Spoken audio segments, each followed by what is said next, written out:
Lai saprastu, kā darbojās 4. paaudzes gāzes iekārta un ar ko tā tik būtiski atšķirās no pirmajām 3 paaudzēm, turpmāk sauksim tās par klasiskajām gāzes iekārtām, es parādīšu vispārīgi schematisko uzbūvi, neiedziļinoties tehniskajās niansēs.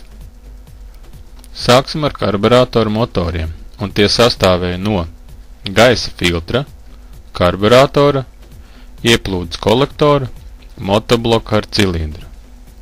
Un tie darbojās pēc principa. Gaiss tiek iesūts ar gaisa filtru, gaiss karburātorā sajaucās ar benzīnu un izveidot degmaisījumu. Degmaisījums nonāk ieplūdes kolektorā, tad motoblokā un cilindrā. Uz šādiem motoriem klasiskās gāzes iekārtas jaucējs tika izviestos starp karburātoru un ieplūdes kolektoru un darbojās šādi. Gaiss tiek iesūts ar gaisa filtru, gaiss iziet ar karburātoru nesajausiet tas ar benzīnu, jo tas ir atslēgts.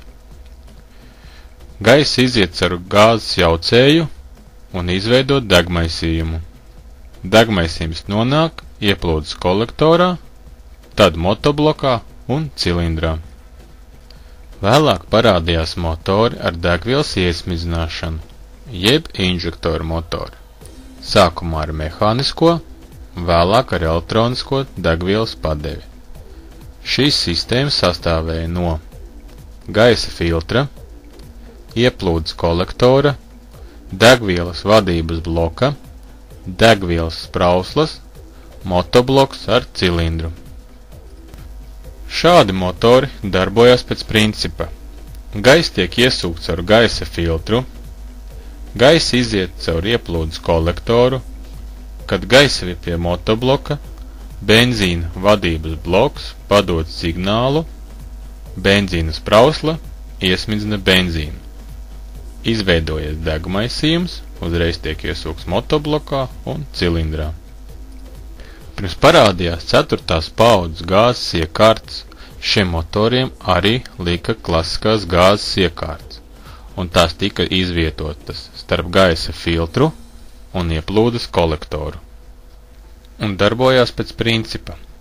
Gaiss tiek iesūkts ar gaisa filtru, gaiss iziet caur gāzes jaucēju un izveidot degmaisījumu, degmaisījums nonāk ieplūdes kolektorā, tad motoblokā un cilindrā. Benzīns ar sprauslu netiek padots, jo ir atslēgts.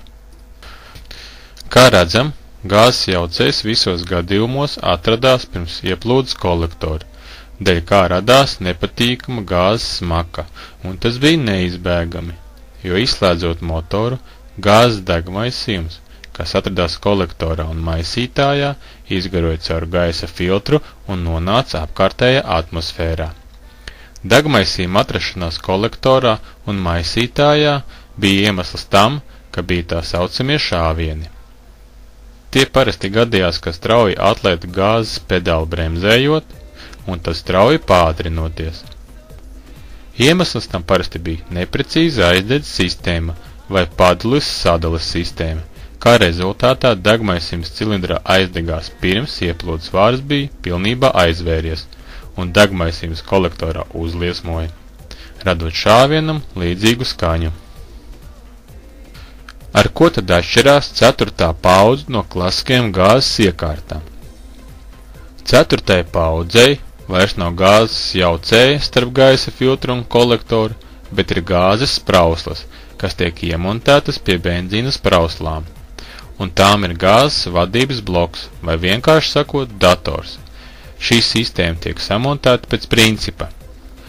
Signāla vadu no benzīna vadības bloka pārgriež un tiltiņā iemontē gāzes vadības bloka slēdzi. Kad slēdzis ir pārslēgts uz benzīnu, tad motors strādā kā strādājis. Kad slēdzis tiek pārslēgts braukšanai ar gāzi, tad notiek šāds process. Gaiss tiek iesūkts ar gaisa filtru, gaiss iziet caur ieplūdes kolektoru, kad gaiss ir pie motobloka, benzīna vadības bloks padod signālu, signāls iziet caur slēdzi un aiziet uz gāzes vadības bloku. Te signāls tiek pārstrādāts, jo gāzei ir cita proporcija pret gaisu, lai izveidotu pareizu degmaisījumu. Gāzes sprausla iesmidzina gāzi. Izveidojies degmaisījums, uzreiz tiek iesūkts motoblokā un cilindrā. Kā redzam, 4. paaudzes gāzes iekārta strādā tāpat kā benzīna motors, un iejaukšanās motora darbībā ir minimāla, kas nodrošina sistēmas lielisku darbību bez blakus efektiem, kā smaka vai šāvieni.